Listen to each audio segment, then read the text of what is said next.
Hello everyone, and welcome Sorry, I to can't the even Oliver bring Wilde myself. experience, featuring a very, very, very sad Oscar Thompson.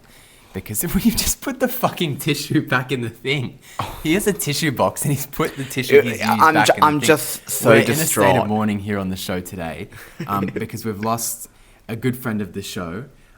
We've lost a pillar of Australian society. Absolutely. A major cost of living saver for a lot of people out there who are struggling. Why are you And laughing? my go-to, because my This is- go-to. Okay, yes. It's my go-to. The McSmart meal is being gutted and changed. I have the stats here, so feel free to tuck in while I read out the stats. No, and I don't I'll want. ask you for some analysis. Really? I'll have a bit. Okay, just so basically the original... I'm eating the corpse. Yes, exactly. That's how everyone does it. There we go.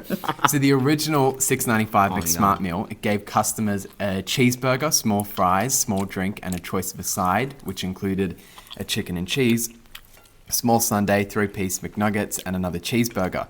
Now, is it 1 July? It has to be 1 July. Yeah, so from 1 July 2026, McDonald's is now splitting that McSmart meal into 3 tiers. So there's the McSmart Saver, which is $6.95, the McSmart Meal, which is $7.95, and the McSmart Plus, which is $9.95.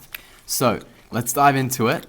The $6.95 McSmart Saver, it keeps the old price, but it is app only, and it's fixed to a hamburger, small fries, small drink, and 3-piece McNuggets. So that means the cheapest option now has a weaker burger and has no choice.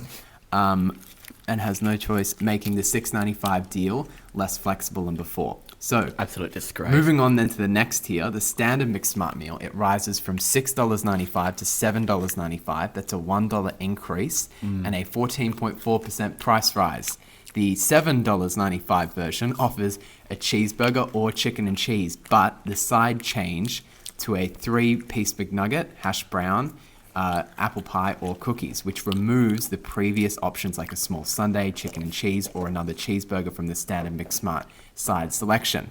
Then last of all, the last tier, the new McSmart Plus costs $9.95, which includes a McDouble, small fries, small drink, and a side of choice. So at $9.95, the McSmart Plus is $3 more than the original $6.95 meal, which is a 43.2%. Why are you looking at me like that? You're just shocked? I'm just shocked. Okay. You know, it's an extra patty. Okay. It's an Yeah, extra I know. patty. It's an extra patty, but goes you're up paying $3. $3, yeah. So that's a 43.2% increase for the top tier.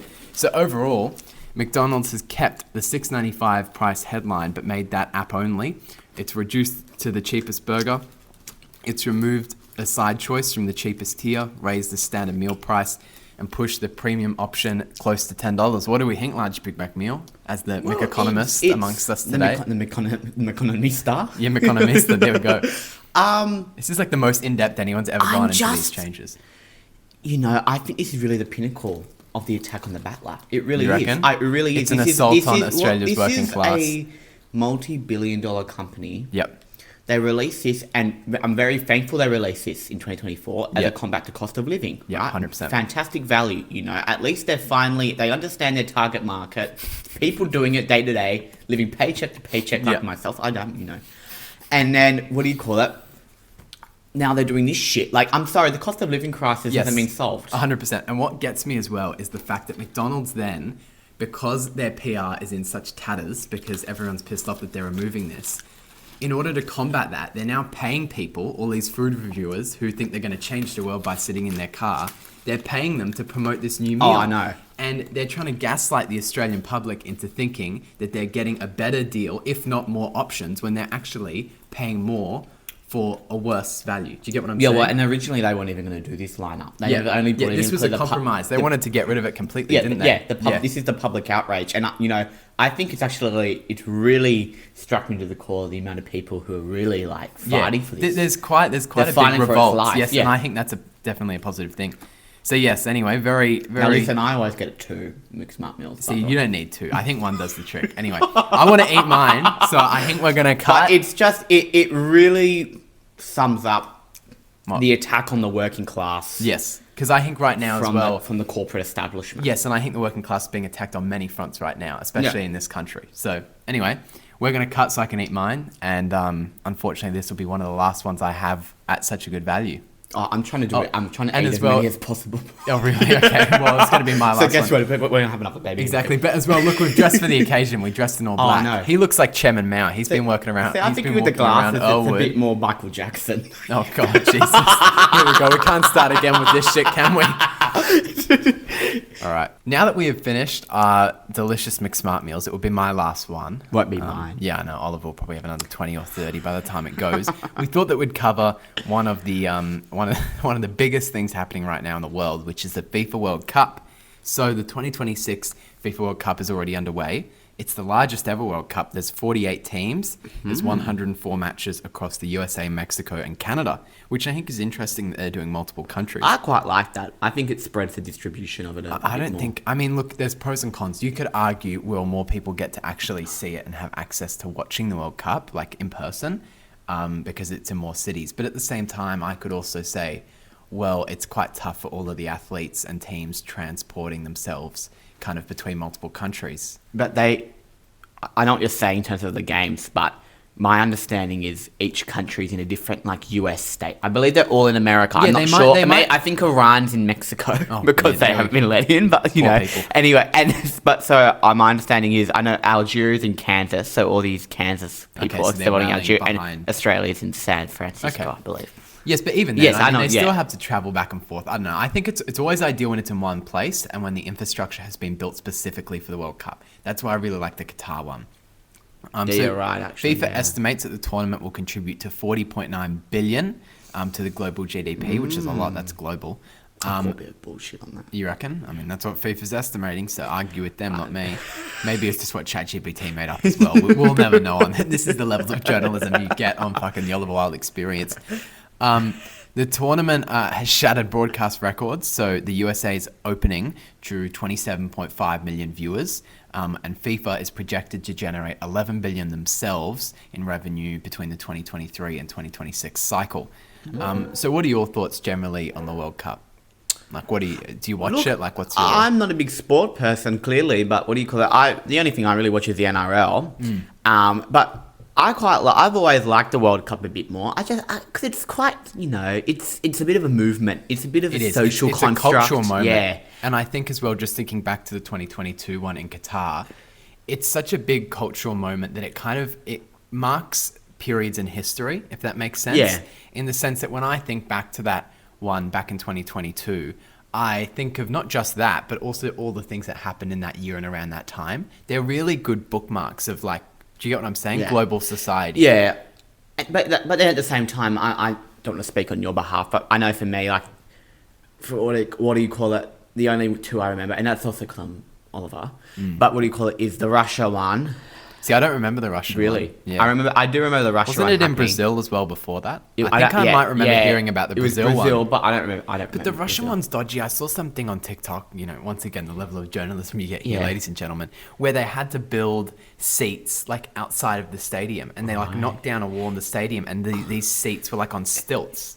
Some people watching might know what I'm talking about. It was really weird I still and dodgy, remember at that the one. time it was still a big thing at the time, because even then, like 2018, there was a Russian election, so okay. what. So it was all a bit like, and then obviously Qatar had a lot of that. And I think Qatar's is really good. I think that was probably one Well, of my favorites. they did build. Obviously, I They haven't been did alive build, for as many- you said, this. Yeah, because they have a Yeah. fuck ton of money in them countries. Yeah. Good on them.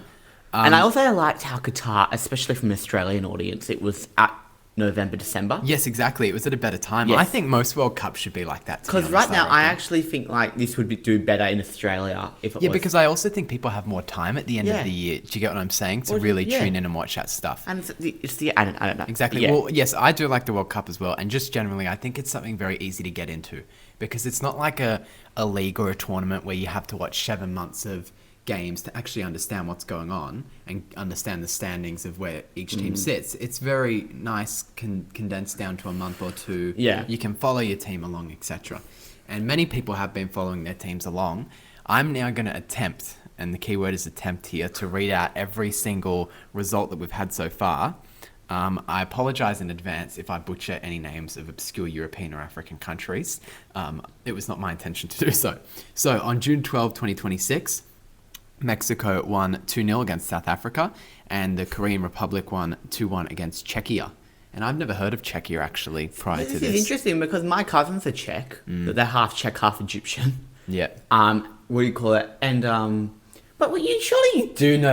I don't think I know Czech people. No, I can't I don't recall know anything Czech. Well, from- yeah, I don't know any other Czech. What in modern history was actually about Czechia? This new Czechia country that's appeared out Because of nowhere. Germany, right? Yeah. Czechoslovakia, Germany started invading it, like Hitler started Yeah, invading okay. it, right? And at the time, the countries were like kept on kind of just turning a bit of a blind eye. They didn't want to get involved. Okay, yes. Yeah. Yeah, I kind of remember that. And yeah, then, okay. and You're then ringing a bell now. they made a deal. Oh, don't take all of it, and then they took all of it, and then people were like, "Oh shit!" Like they Okay, yeah, actually yeah. don't care. Okay, okay, it's ringing a bell now. It's just the fact that it's called Czechia and not like the Czech Well, Republic or something. it was the Czech. They've Okay. So there's they been a bit of an changed their name. Identity crisis well, going on. Well, they changed their name, I believe, 2020. Okay. Because what other country do you say republic really for? There's the Democratic Republic of Congo. Yeah, but yeah, that's some dodgy. I know. Anyway, but is Czechia like a legit, like really nice like country? Not saying that other countries aren't nice, but like, is it? Like, I'm not too sure. Would I we think, consider it like a Western nation? I'd say it's a Western What's the nation. GDP It's like? a Western I don't know nation. much about it. It's just an Eastern European country. Okay. It's probably one of the more, I'd assume, more nicer. I'd probably say it's actually like closer to a bit more Germany type of thing. Sure. But yeah, I don't think it's like a Bulgaria. Okay, well, I or definitely Belarus. need to educate myself on Czechia. Apologies in advance for anyone who's from Czechia listening to this. On June 13, 2026, Canada drew 1-1 against Bosnia and Herzegovina. I think I said that right. And the USA won 4-1 against Paraguay. On June 14, 2026, Qatar and Switzerland drew 1-1, Brazil and Morocco drew 1-1, Scotland won 1-0 against Haiti, and Australia won 2-0 against Turkey, which we'll speak about momentarily. Turkey, That's right. Why did they change that? Was that just a aesthetic thing? Like they didn't want to be associated with the word Turkey? Like that's a genuine question. Like, I think it was more to do with that's how they say in Turkish. That's Turkey just how is the they key. pronounce it. So it's like Okay. but yeah. Fair enough. But I I mean- also did hear that they didn't want it because of the turkey. Yeah, that's what I heard. I heard But I that think from that's somewhere, more but of a that's normal- probably a bit more of a Yeah. clickbaity kind of explanation Yeah. of it. Then on June 15, 2026, Germany smashed Curacao. Is that how I pronounce it? Curacao. Curacao? I don't know. Maybe I think of the alcoholic 7-1. beverage. I thought you were about to talk about Appy Curacao and call him an alcoholic. What? Maybe you would have gotten a What? house fire bombed. What? No, because you said Curacao instead of Who's Curacao? Appy Curacao. No, we had no clue who is Appy Curacao. The fucking NRL player. What the fuck are you talking about? Oh god, we're gonna have to... No, This keep is fucking going. ridiculous. Okay, we're moving on now. Continuing. We then had the Netherlands draw with Japan. sorry. 2-2. He's literally clicked now. You've had the biggest brain but then we had, oh god, thank god this country has a anglicized way of saying its name. It's called the Ivory Coast. I'm not going to attempt to say the French name of it. Apologies in advance to anyone from the Ivory Coast It was listening. Ivory Coast. Before that, and then they Well, changed I remember it. it being Ivory Coast. Okay. I thought it was two different countries. I think generally what we need to do is we need to simplify this stuff. We need to stop renaming countries. We need to take a breath. Let everyone understand what's going on first. Okay, so they won 1-0 against Ecuador, so good on them. Then we had Sweden win 5-1 against Tunisia. Spain and Cabo Verde drew with 0-0. So I was going to say that What? 5-1 Sweden against Tunisia. That surprised me a Yes, bit. well, it's notable. What, are the Tunisians Well, supposed to be good at... I remember briefly in 22 there was an Australian-Tunisia match. And Okay, yeah, that Australia might ring a bell, actually. Australia was like the underdog or something. They ended up winning. Australia did end up winning, I believe. Okay. I believe it was one. Yeah, I think that rings a bell now. So yeah, Spain drew 0-0 against Cabo Verde, which I believe that was quite controversial because Spain's supposed to be pretty good, hey. Yeah. And that then, was really a big... Yeah. Then Belgium drew 1-0 against Egypt. Saudi Arabia drew 1-0 against Uruguay. Iran drew 2-2 against New Zealand. And then on June 17, 2026, we had France winning 3-1 over Senegal. Norway winning 4-1 against Iraq. Argentina winning 3-0 against Algeria. And Austria winning 3-1 against Jordan. On June 18, 2026, we then had Portugal draw 1-1 with Congo. We had England win 4-2 against Croatia, Ghana win 1-0 against Panama, and Colombia win 3-1 against Uzbekistan. Now, I'm sure as you guys are watching, there'll probably be some more results from some more updated games. We're filming this on the 19th. You guys will be seeing it in a few days. But I think it's important for us as well, obviously, as Australians, to discuss the Socceroos. So they won their 2-0 victory against Turkey. See, I've already corrected myself. I had a bit of a allegiance problem in that game. Yes, same. I mean, I really like the Turks, but above all else, I mean, I am literally Australian, so I did support Australia. I put money on Australia, and I won some good money there because the odds were like $6. Really? So every dollar you put on, you got $6 back. I know, it was really good. So anyway, then we had goals from Nestori Irakunda and Connor Metcalf, and a lot of people have actually discussed kind of more the political consequences of this game in the sense that it's an extremely multicultural team.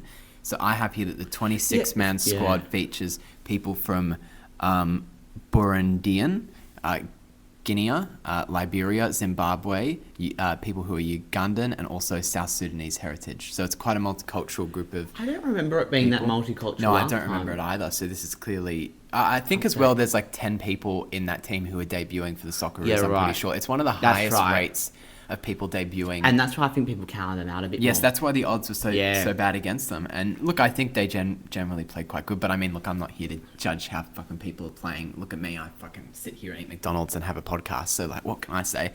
But look, I think, there's definitely a lot of discussion about the multiculturalness there and links to Pauline Hanson and stuff. And I think like... just generally, I don't think that you can support Pauline Hanson and also support the Socceroos right now, because there's a contradiction in the sense that if Pauline Hanson was Prime Minister, right, she would abolish the SBS, so we wouldn't be able to watch it in the first place, right? She would make the ABC a subscription service, so even if she did it on the other public broadcaster, would have to pay. And her immigration policy would have prevented most of these players from even entering the country in the first place. So I just think that we need to realise that the problem here is not immigrants, and I don't think that we should necessarily be beating each other down. We should be lifting each other up, because this is a great achievement when we actually celebrate multiculturalism of what happens. No, and I think as well, obviously she had her stuff at the press club yesterday. Yeah, calling for monoculture and stuff. My monoculture. And I think the whole thing around this has been completely twisted between multi-ethnic and multicultural, right?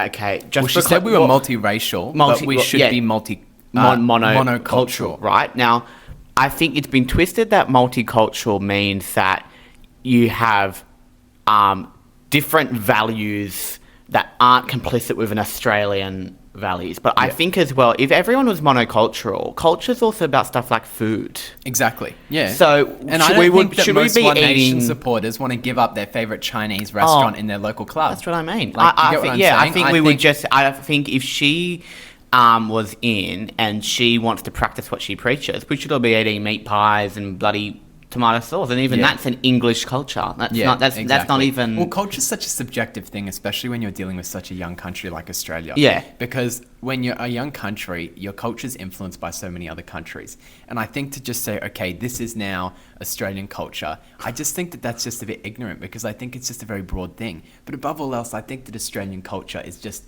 being decent and just looking after people, and instead of attacking people, just being, a nice human. Do you get what I'm saying? I'd argue that that's Australian culture. Yeah. And I think that she continues to violate that every day, especially at the press club. Well, yeah, that's completely correct. Yeah. Did you see that banner? They put a banner. Yeah, they did do the banner as well in the press club. That was Get Up claim responsibility for that, and David Shiraz. I quite like David Shiraz now. I was never too sure about him.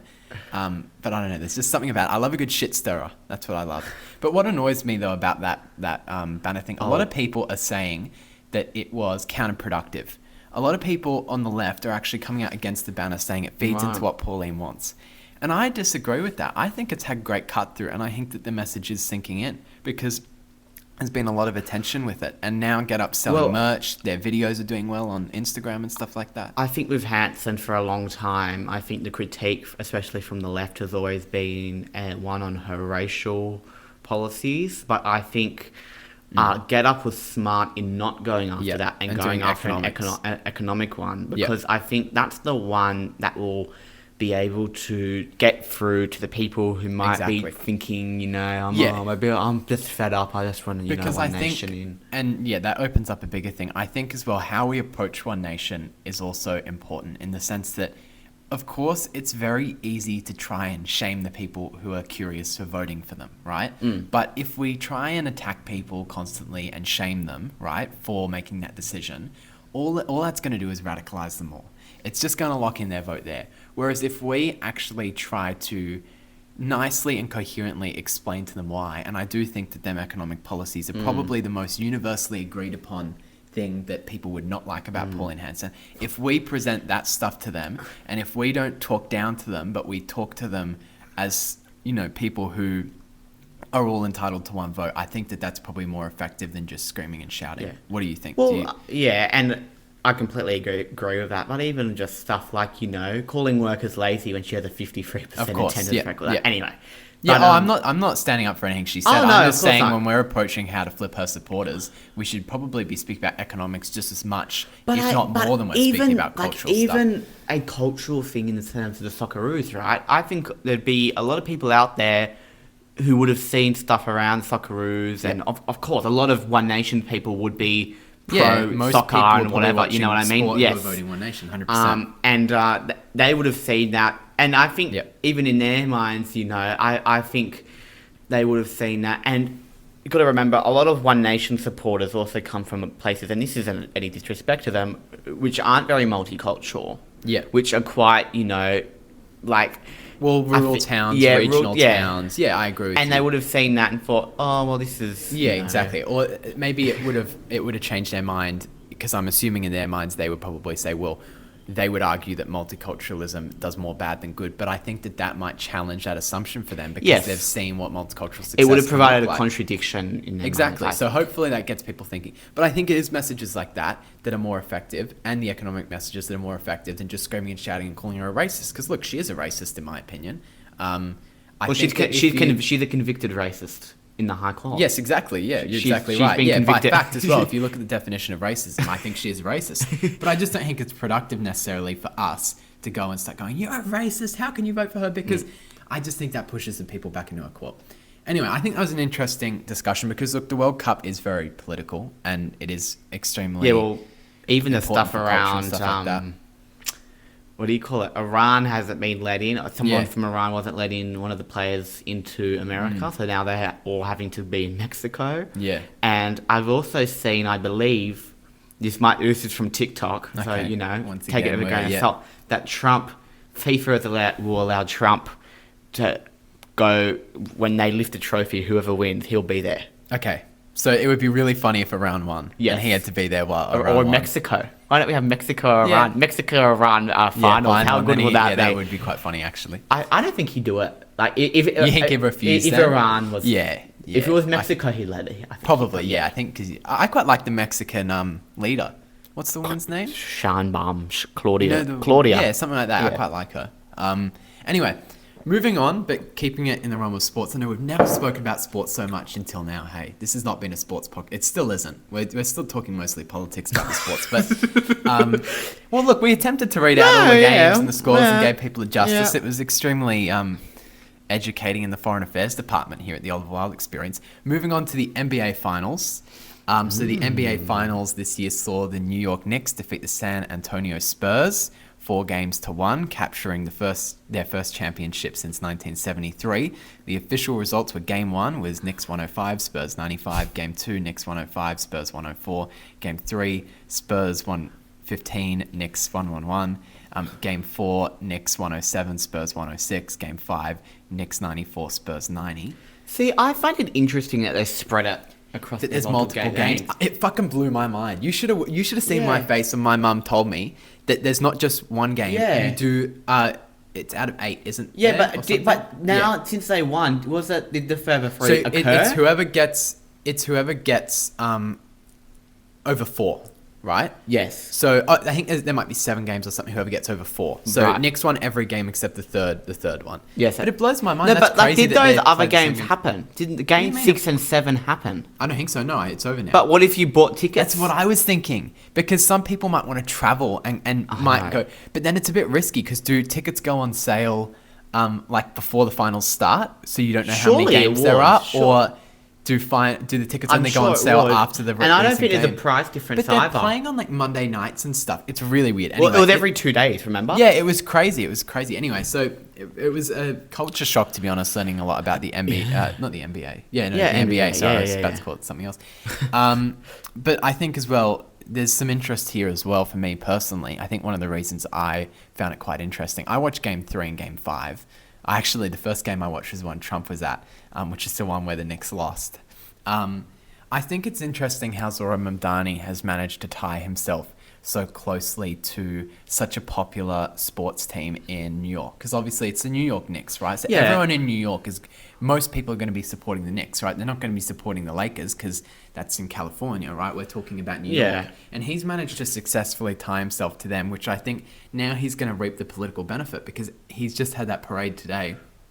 And he's seen with all the players, he's seen with all the fans, and I think it's just politically genius. And I think as well, I think the people who would have voted for, I remember I looked at a few exit polls in New York, the mayoral race, and Mamdani actually lost voters who were born in New York. Okay, yeah. So he and by quite a bit as well. Like it wasn't a landslide, but it was they voted for the other one, Andrew Cuomo, which made me think like. So, yeah. If you were to support another NBA team, hypothetically, like if you're just using common sense, you'd probably be more likely to support Mamdani if you were supporting another team. I mean, most people so I'm just saying, like the New York Knicks would be an anyway. establishment type of thing, and he's anti-establishment. Yes, I get what you're saying. Yeah, 100%. Yeah. I mean, look, yeah, it's interesting, and I know as well. So obviously, he's tied himself closely to that. People like me think that that's genius. I mean, I think it is. Like, look at the footage that's coming out of New York and how he's reaping the benefits of that. But then some people are also criticizing him. Yeah, I well. saw today Curtis Sliwa, who ran against him as the Republican, who I quite like. I think most people think that he's quite, a nice guy. Seems quite funny.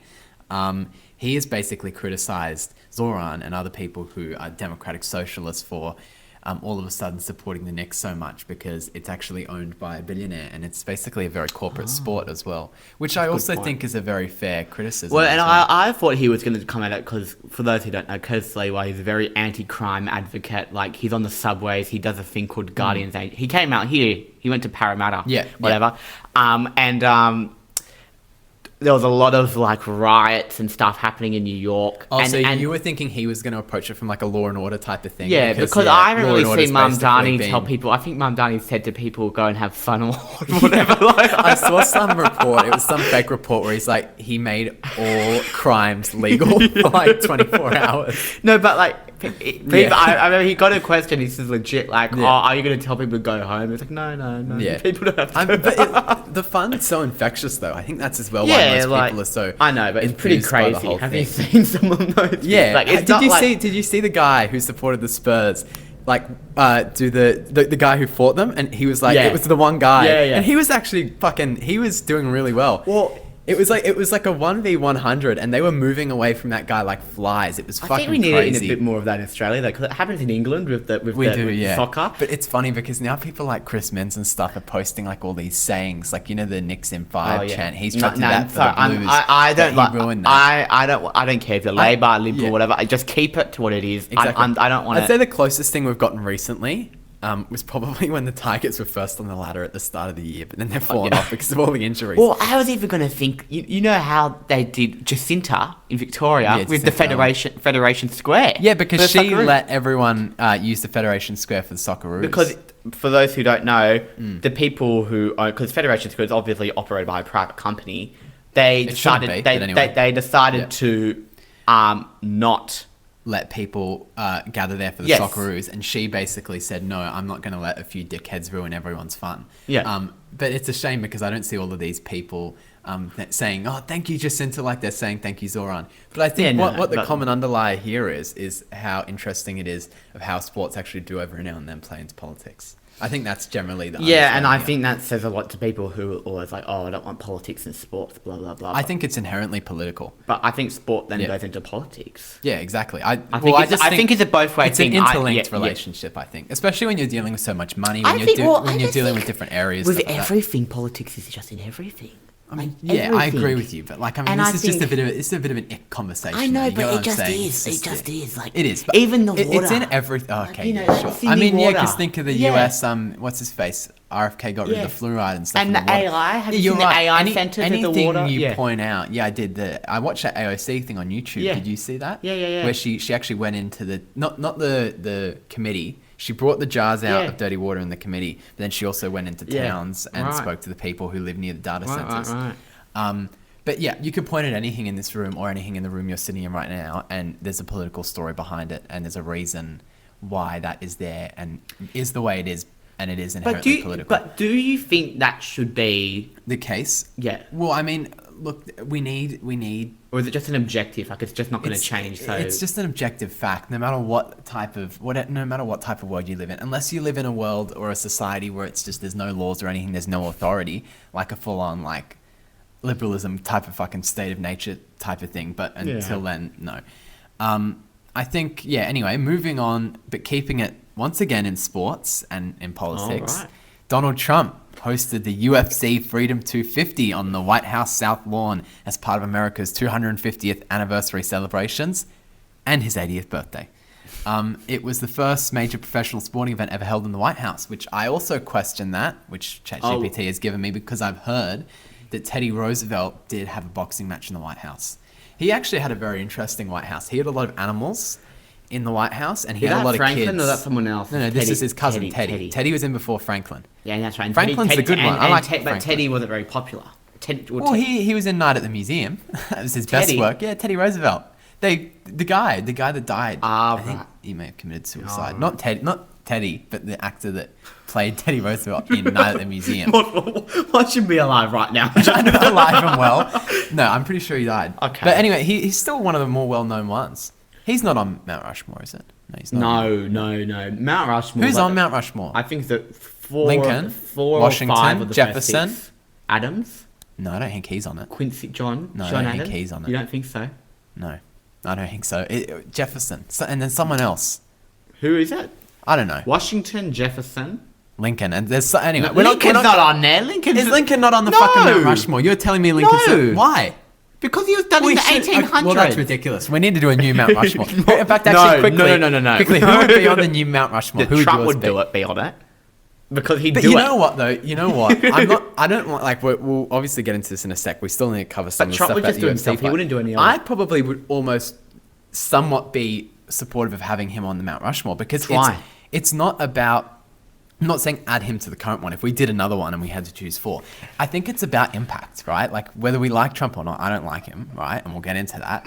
I think he's had probably one of the most impacts out of many presidents, especially in modern times. Socially, worldwide. Yeah, I so- think he had probably the largest worldwide social impact. Yeah, so let's say we're doing Mount Rushmore again. But I don't think that's what and- Mount Rushmore's just the founding fathers. Of course, but So then maybe- let's choose 4 more people who serves as president to be on a new Mount Rushmore who weren't on the old one. If Lincoln's not on the old one, we got to go with Lincoln, right? And I think do we Lincoln. got to do FDR. Yeah. Longest serving, did the most, probably objectively the best president. Then they'd want Kennedy. They'd want Kennedy. I probably wouldn't put Kennedy there. We could have the debate about Kennedy for a long time. I don't hate the guy. I think he's overhyped though. I think that I'm not a fan of LBJ either. But if you look at LBJ, I mean, he basically did more than Kennedy, in my opinion, especially in advancing civil rights and all of that. Kennedy was basically he spoke a lot. But I just don't think that he had the record comparable to LBJ. Now, obviously, it got cut short. Unlucky boss, should have ducked. But, like, you know. And as well, the Kennedy... We've really gone astray here. But the Kennedy family is an interesting one because you have... what's his name? Jack Schlossberg running in New York. And I know he had a bit of a moment a few months ago where someone asked him something about Israel at a protest and he would not say Free Palestine or something, or it was just something extremely basic that anyone should be able to say, and he just couldn't say it. But now, since they had a debate for that district, and I think that the primaries for all of that are coming up next week. I actually think it's New York. Maybe. Yeah, I think I think it's I know Brad August. Lander and stuff like that. You know Brad Lander? Yeah. He's up next week, and there's a few other people who are on maybe it it as is endorsed.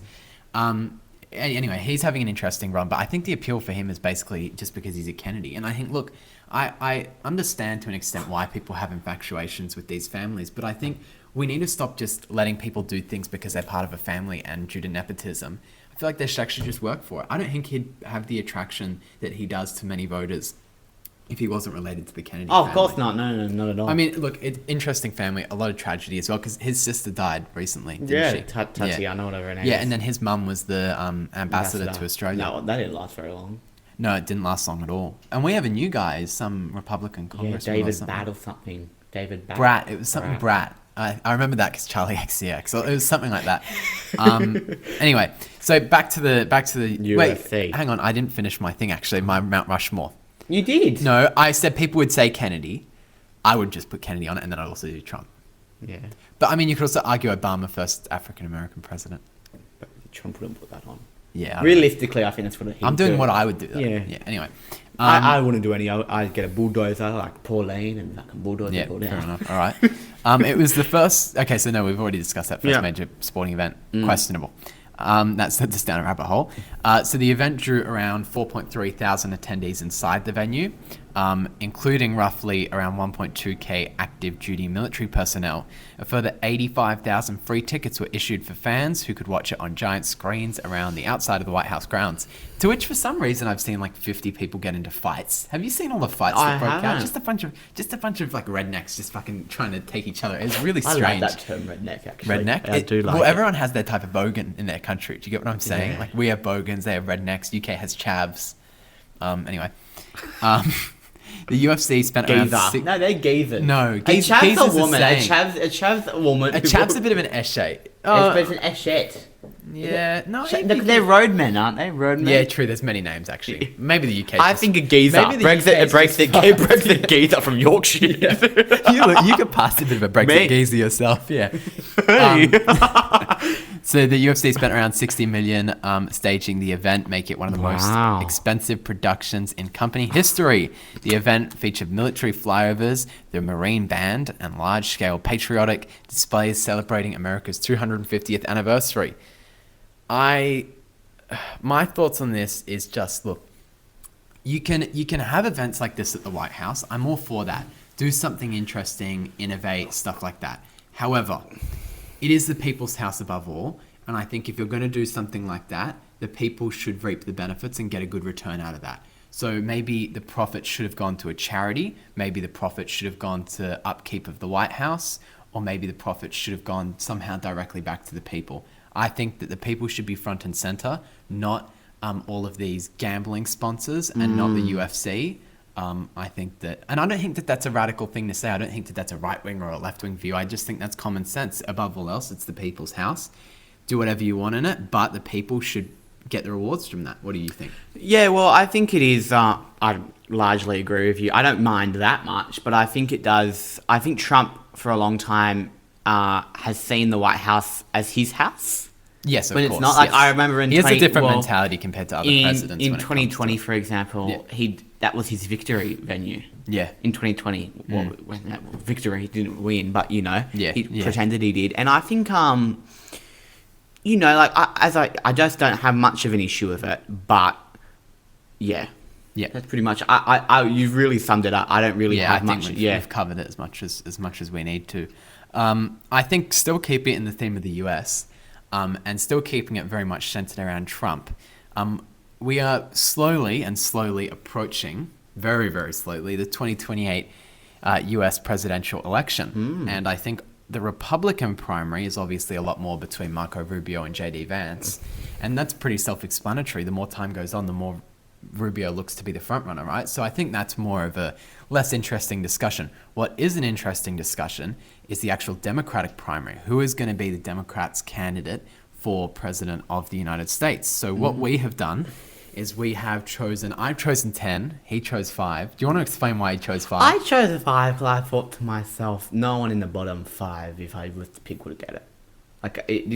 So you just don't think it's a wide field? Like you don't think it's or do you just think it's a really centralized field where only these people? I don't think it is necessarily. And I think people keep on looking at it as the per person, but I think it's also about the direction the party needs to move in. Okay. Well, so what we've done is we've organized it into power rankings. So basically, this is not who we want to be president, or the Democratic nominee. This is who we think will be it and who's in the best position right now to actually win that nomination, right? So I'll start with my list, and we'll briefly elaborate on each person, but we won't go too far into it. So I'm going to start with number one, which is Gavin Newsom. I think that he is just generally the most likely right now. And I think that, we just got to be real. Like, I'm not the biggest fan of the guy. He's way too centrist to me. I just don't know if he's what we're looking for. I would definitely, obviously, quote unquote, vote for him in the general. I live in fucking Australia. I'm not voting for the man because I can't, right? But I wouldn't support him in the primary at all. But I mean, whether we like it or not, he has a lot of attention. And I just think that he's the most likely. I think number two is my pick, though, which is Kamala Harris. I'm still on the Kamala train. A lot of people will say, okay, well, sure, but she lost in 24. I don't think 24 is an even playing field because of the cards that she was dealt. But I also think that 24 could be an asset for her in the sense that people might think, okay, everything she warned us about has since happened, right? We are now in so much shit.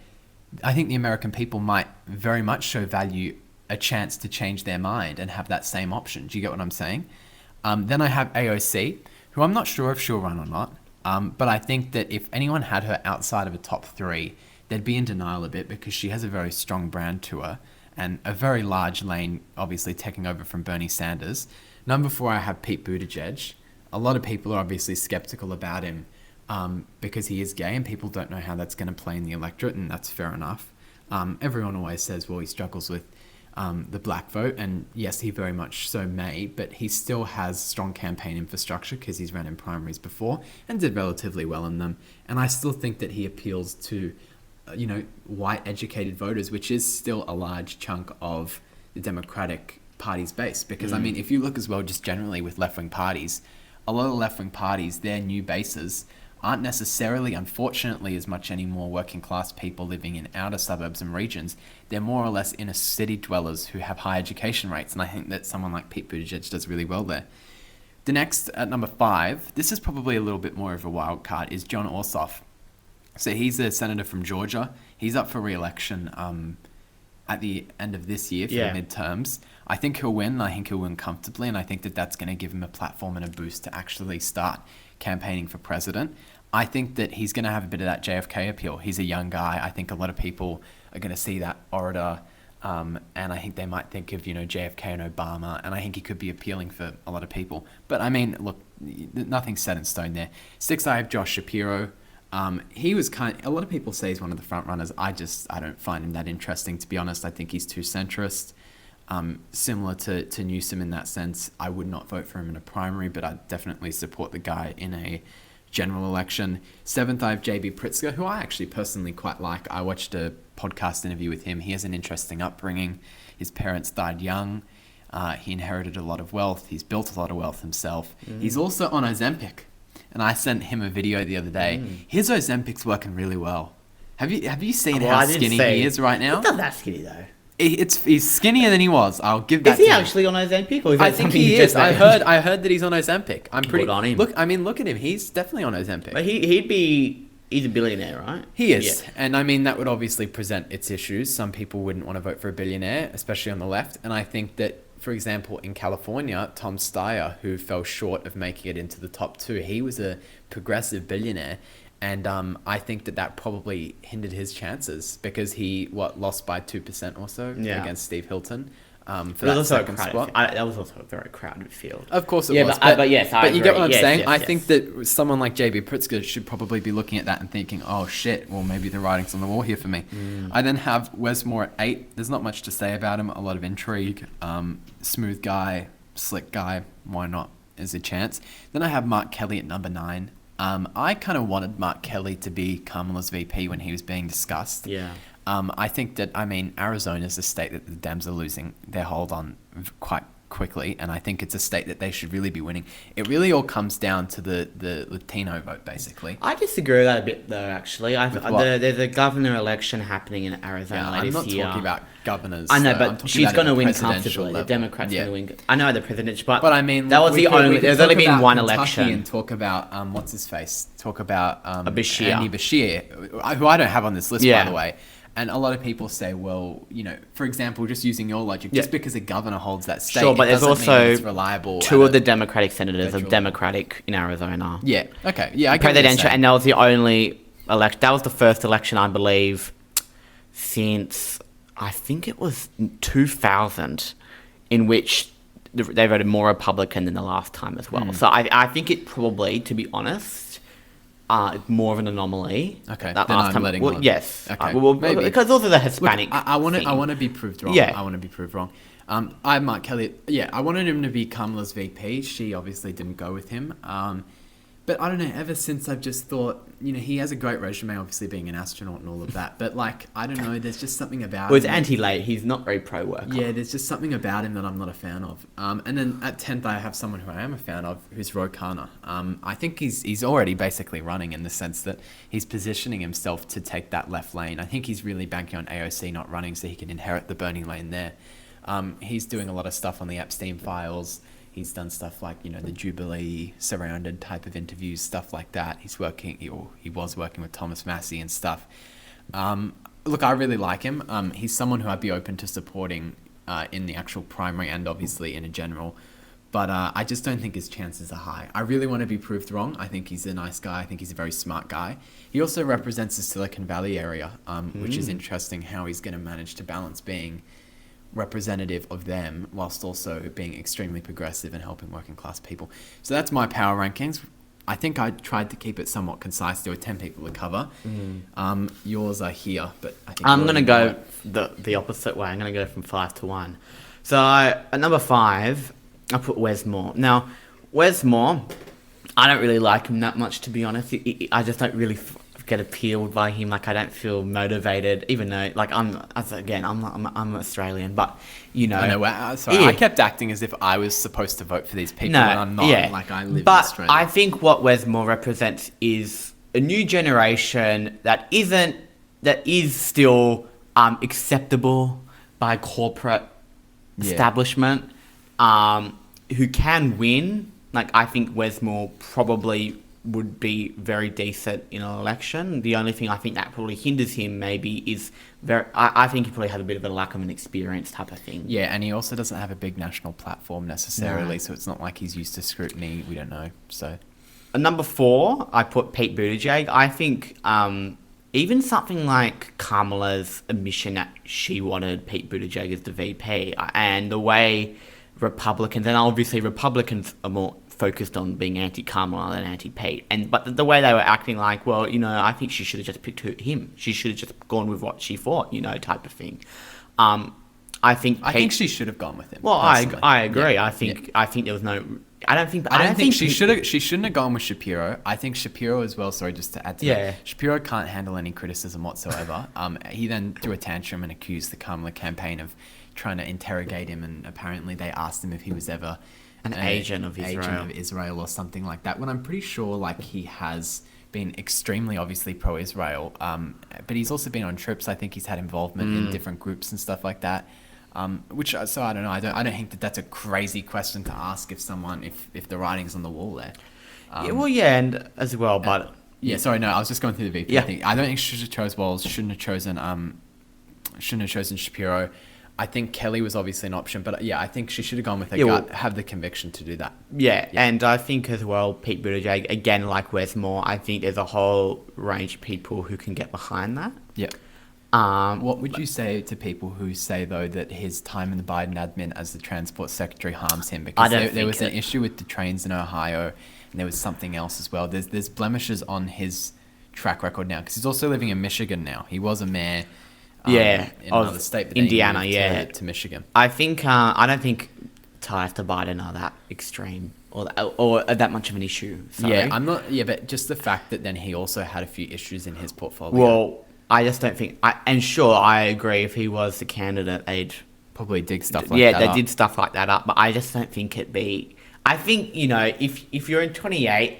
Inflation's through the roof, the country's a mess, and you see an ad, the trains didn't run on time, Pete Buttigieg. But I think the train's literally derailed. Yeah, the train's derailed. Yeah, I know. It happens all the time. It's not his fault. I understand. I'm just saying, that is baggage there.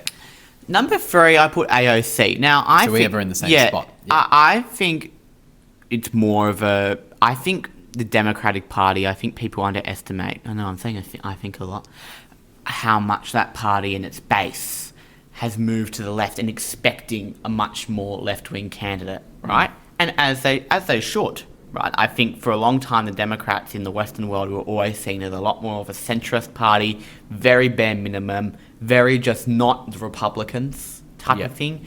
And I think the base moving to the left and expecting much more teeth from the Democratic Party in terms of economic and social policy. I think AOC represents that. My only thing is obviously, I think if she was the candidate, like it would it'd very be a much so big be a gamble. referendum on AOC. But I think that whenever be a big anything's a gamble. referendum on someone, I always think it usually helps that person who it's a referendum on. Oh, for sure, because I publicity is think- good, exactly. good or I bad. think all publicity is good publicity. It's all about the name recognition.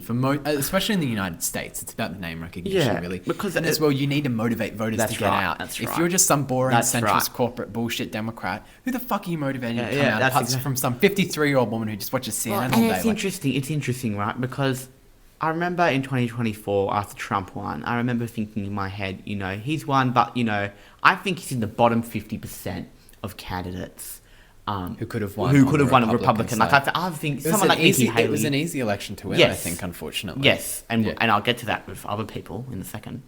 But what do you call it? But I've now since changed my view on that because I think there's a whole lot of people who will always vote for Trump and never vote for anyone else. They'll never vote for another the Republican. turnout for the Republican side is going to completely collapse when Yeah. Trump's not running next for time. sure. And yeah. as I said a few episodes ago, like put your house on it. It's the Democrat is going to win. And I think that when we have the main meat of this primary, I think that will become increasingly evident that the Dem is the favourite to win. Meaning that this in its own, this primary, the reason we're speaking about it is because it basically is the presidential election. Who they put up will do very well. Anyway, who's your second? My second one's Gavin Newsom, the governor of California. I think stuff like how Trump has now got the DOJ after him, I think that's helped him quite a lot. Because he started to fall off and now that's fucking helped him I think again. that's just been a godsend for him. I think the fact that he's no longer going to be the governor will also help him. He'll have a lot more time to just do a bit more shit stirring, Yeah. And I also think who are the people who vote in Democratic primaries? It's not younger people. Like statistically, it's not younger people. It's I don't want to say elderly, but it's older, middle-aged voters. And those are the types of... Well, that's the type of Boomers people and Gen Gavin... X, yeah. Gavin Newsom's very good with Who he appeals communications. to, that's And his I think- business model appealing to them. And I think number one, I have Kamala Harris. Now, I think something that's always stuffed America up is I think they don't really reuse their candidates. I think another thing that helped Donald Trump last time was the fact that he was president before and then a candidate 100%. thing. Because that's what I was just saying. I think that people might be looking back on 24 and think fondly of that That's in right. the sense that maybe we made the wrong choice. Maybe we should correct that now.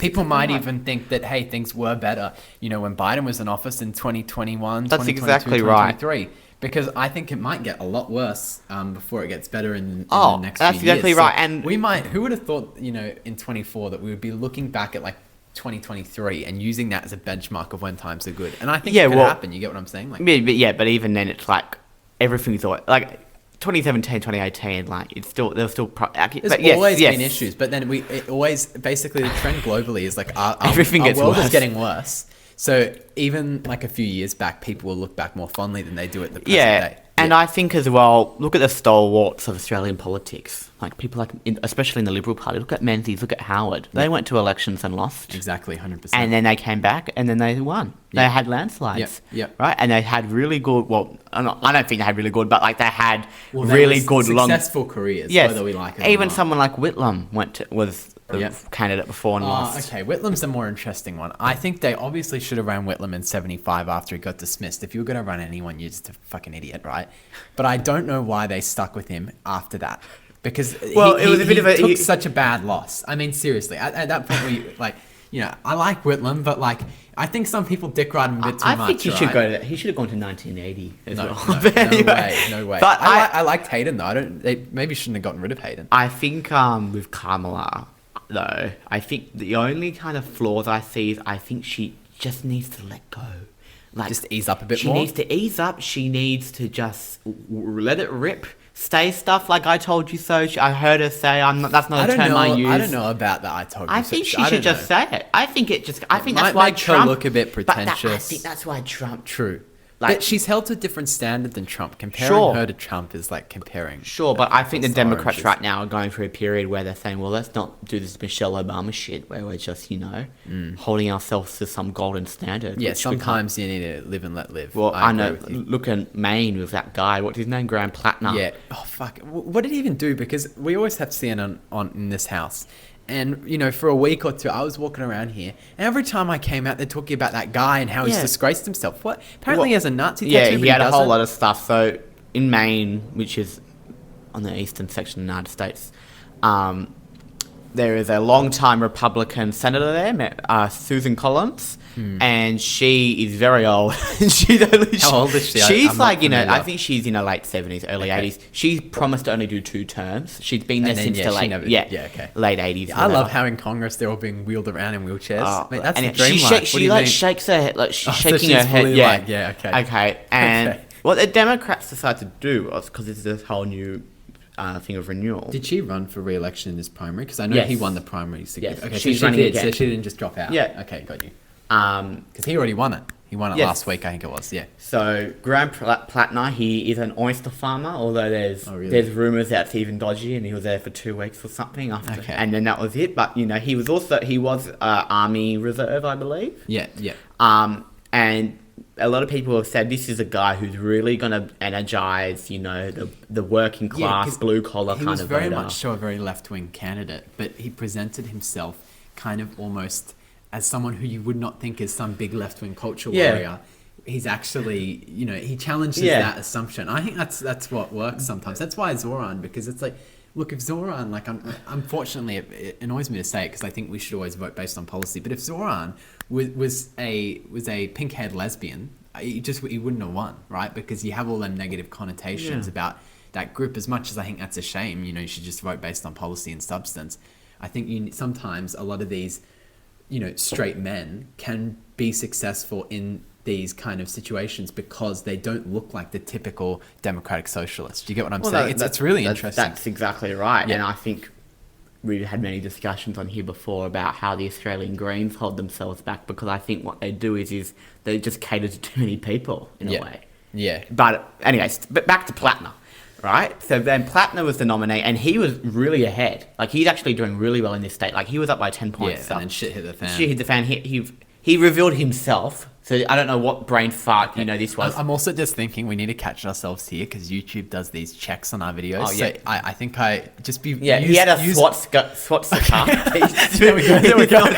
You should have seen my on his chest. Go around. Yeah, you got but- to allude to these words without saying them if you're getting what I'm Yeah, saying. Because otherwise, He had questionable tattoos on his chest. And what else? And which he revealed himself. So I don't no one anyway. And then he revealed he's got it covered up.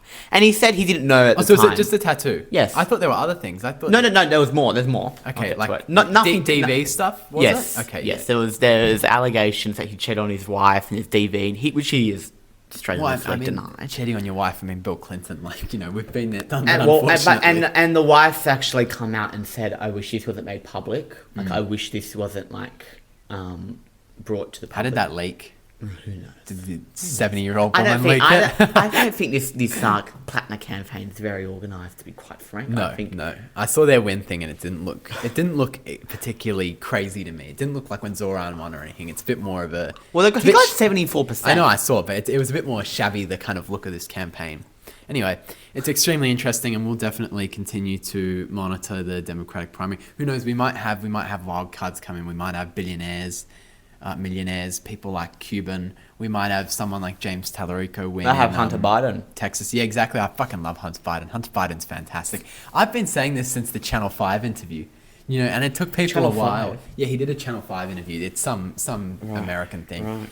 And I was saying back then, like, this man's fucking amazing because what people want, especially in the US, is they want someone who just isn't necessarily polished, isn't some establishment creature. They just want someone real. And I think a lot of people don't even necessarily identify as left or right. They just want someone to tell them the truth, be upfront, and just sound like them. I think if you're out there like a robot, I don't think you don't do yourself any justice.